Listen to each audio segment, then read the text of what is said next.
All right, so we are diving into this V75 card at Jägersro. Huh, November 23rd. Yep, November 23rd.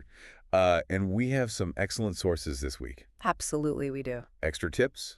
All right, so let's jump right in and start with expert tips. Sounds good. They've given us their picks for each race. And in V75-1, The first race? yeah, the first race of the day, they like Marseille. Marseille, yeah. They're impressed with that horse's 4-race winning streak. Yeah, that's pretty impressive, but But there's a but, there's always a but, right? right? They're a little concerned about the inside post position, Yeah, starting from the inside can be tricky. especially at a track like Jägersro. They also mentioned Gustav Simoni as a potential spoiler. Oh, yeah. Simone's coming off a nice Spetziger. What's a Spetziger? It's Swedish for winning from the lead, basically, wire to wire. Ah, okay, so he's got some speed. He does, and Expert Tips thinks he could give Marseille a run for his money. Interesting. Okay, let's move on to V75-2. Where we've got a clash of styles. Right, Expert Tips likes Vesterbo Cookie, who's the favorite. Vesterbo Cookie is all about early speed, trying to get to the front and stay there. But they think she might face some stiff competition from closers. Like Toscana Southwind and Run Queen Run. Yeah, those two are known for their strong finishes. This is the classic horse racing dilemma, speed versus stamina. It'll be interesting to see if Vesterbo Cookie can hold on. Or if one of those closers will swoop in and steal the victory. Now, in V75-3, Expert Tips is backing in Love Miras. The horse looking for redemption after a tough loss last time out. Yeah, they think he's got a good shot, but Eddie the Eagle could be a threat. I wouldn't count Eddie the Eagle out. He's been in good form lately. So we've got two solid contenders in that one. It should be a good race. Now, V75-4, this is where things get really interesting. This is the race with Eye of the Tiger, the potential superstar. Right. Expert Tips is all aboard the hype train. They think he's going to be something special. But Krill Kruken isn't convinced. Krill's always skeptical of those overhyped favorites, especially in the 2-year-old races. Yeah, he seems to think experience is key in these races. He argues that these young horses are still developing and their performance can fluctuate wildly. So he's saying we shouldn't get too carried away with the hype just yet. Exactly. He's urging caution, especially for those thinking of placing a big bet on Eye of the Tiger. Okay, well, let's see what he has to say in more detail later. Sounds good. Moving on to V75-5, we've got a mix of veterans and speedsters. Chimi and Eldorado Jet are the experienced runners. And then here's Johnny Sox, who's looking to repeat his winning performance. So can experience prevail or will speed win out? Tough to say. Expert Tips seems to think it could go either way. It's definitely a race to watch. Okay, V75-6. We've got Captain Kronos going up against some serious competition. FaceTime Love and DeChambeau are looking strong. But Captain Kronos has that impressive winning streak. And he'll be driven by Christopher Eriksson, one of the top drivers in Sweden. So the jockey factor could be key in this one. Absolutely. Eriksson's skill could give Captain Kronos the edge. Finally, V75-7, we've got a Fair Day looking to continue his dominance. He's the one to beat, but BA Superhero and Carrot River might challenge him. This is another one that Expert Tips thinks could be close. They call it a driver's race, meaning the skill of the jockeys will be crucial. So we've got Magnus A. Jews and Erjan Kihlstrom in this one, two very experienced drivers. Their decisions in those final moments could determine the winner. It sounds like we've got some exciting races ahead of us. Absolutely. This is shaping up to be a fantastic V75 card. All right, so that's Expert Tips' take on the races. Now let's hear what the other sources have to say. Yeah, I'm really curious to see what Krill Kruken thinks about Eye of the Tiger. And Oliver Bergman always has some fascinating insights. And let's not forget those behind-the-scenes stories from Trav Cash Pod. They always bring a unique perspective. All right, so let's dig deeper into these races and see what we can uncover. I'm ready for it. Me too. Let's do it. So Expert Tips give us a good overview, but now let's get into Krill Kruken.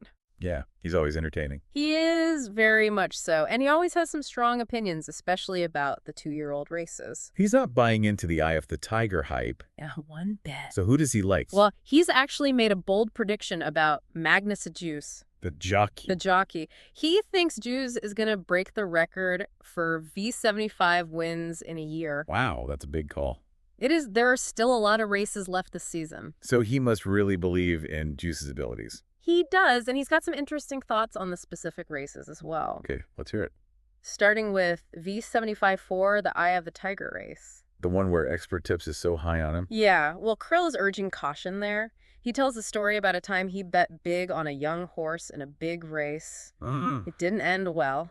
Ouch. He emphasizes the importance of experience, especially in a race like this. So he's not saying Eye of the Tiger can't win? No, but he's saying don't get carried away by the hype. Okay, a healthy dose of skepticism, Now, in V75-6, he's actually quite bullish on Captain Kronos. even though he's not the favorite. Right. But he's impressed by the horse's stamina and Christopher Eriksson's driving. The jockey factor again? It's always a factor. Krill thinks this combination could be a winning one. So he's liking Captain Kronos and Magnus A. Jews to break the wins record. That's right. Now, what about that final race, V75-7?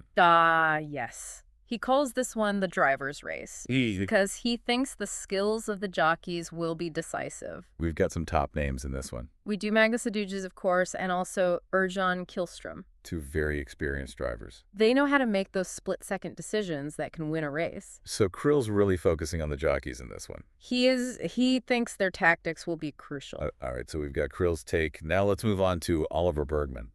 The master of detail. Yeah, he really digs deep into these races. He looks at everything from jockey strategies to track conditions. Okay, I'm ready for the nitty-gritty details. Well, in V75-1, he's pointed out something interesting about Bjorn Goop. The jockey riding Marseille? Yes, apparently Goop is left-handed. And that matters? Bergman thinks it could affect his balance and grip on the reins. Wow, I never would have thought of that. It's those little details that can make all the difference. Okay, what else has he got? In V75-2, he's focusing on the equipment change for Vesterbo Cookie. The favorite. Yes, they've made some adjustments to her gear, and Bergman thinks it could impact her performance. How so? He's not sure if it will be positive or negative, but it's something to watch for. So we need to pay attention to how she's running early on. Exactly. See if she seems comfortable with the new setup. Okay, moving on to V75-3. Bergman has some thoughts about Erik Adielson. The jockey for In Love Miras. That's right. He describes Adielson as an overly cautious driver. Oh, that's interesting. He thinks it could be a problem for In Love Miras, even if the horse has the potential. So the jockey's style might hold the horse back. That's Bergman's concern. Fascinating. Okay, now the big one, V75-4. The Eye of the Tiger race. What does Bergman have to say? Well, unlike Krill, he's all in on the hype. He even recommends spiking Eye of the Tiger. Spiking? It means making him your only bet in that race. Wow, he must be really confident. He is impressed by the horse's raw talent and the times he's been running. So we've got two completely different opinions on Eye of the Tiger. It's going to be fascinating to see who's right. Okay, what about V75-5? Bergman's intrigued by the fact that Indeed will be racing Barfota for the first time. Barfota? It means barefoot in Swedish. Ah, okay, so no shoes. Right, and Bergman thinks it could give Indeed a significant boost in speed. Interesting. I've heard that some horses run better barefoot. It can definitely make a difference. Okay, what about V75-6? Bergman is championing Deschambault in this one. The horse that's kind of under the radar. Exactly. He thinks Deschambault has been overlooked by the bettors and could offer some great value. So he could be a dark horse. Potentially. All right, and finally, V75-7. Bergman has highlighted a potential weakness in Dancer Broad. The horse expected to lead. He thinks Dancer Broad might struggle to maintain the lead over the longer distance. So stamina could be an issue? It could, and that could open up the race for other horses. Like a Fair Day or BA Superhero? Possibly.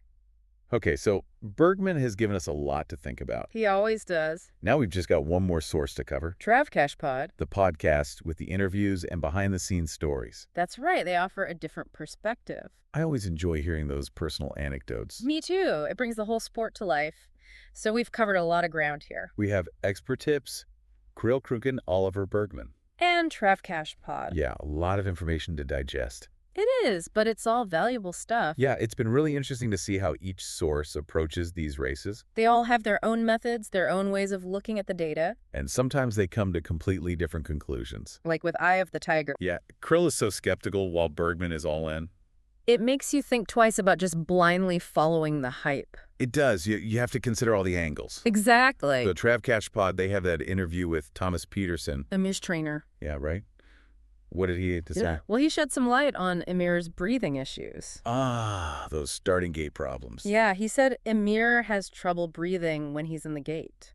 Wow, I had no idea. But Steph Person, the jockey, has learned to work with it. So it's a real team effort. It is. The jockey has to understand the horse's limitations. And find a way to overcome them. Exactly. Peterson also said Emir has a real killer instinct. Once he gets going, he's a tough horse to beat. So maybe those starting issues aren't as big a deal as we thought. Well, they're still a factor, but it sounds like Amir has the heart to overcome them. I like that. Me too. It's those kind of stories that make horse racing so compelling. Absolutely. It's not just about the numbers. Right. It's about the horses, the jockeys, the trainers. The whole drama of it all. So where do we go from here? Well, we've got all this information. Now it's time to make some decisions. Pick our winners. Right. Who are you leaning towards? Honestly, I'm still not sure. That's okay. There's no rush. I need to go back and look at all the data again. Consider all the different perspectives. And maybe trust my gut a little bit. There's nothing wrong with that. Sometimes your intuition is the best guide. Yeah. I think I'll sleep on it and see what feels right in the morning. Sounds like a plan. This has been a fantastic deep dive. I agree. I've learned so much about these races. And about horse racing in general. Yeah, it's a fascinating sport. Full of surprises and excitement. Well said. All right, so to everyone listening, thanks for joining us. Enjoy the races at Jägersro. And good luck with your bets. May the best horse win.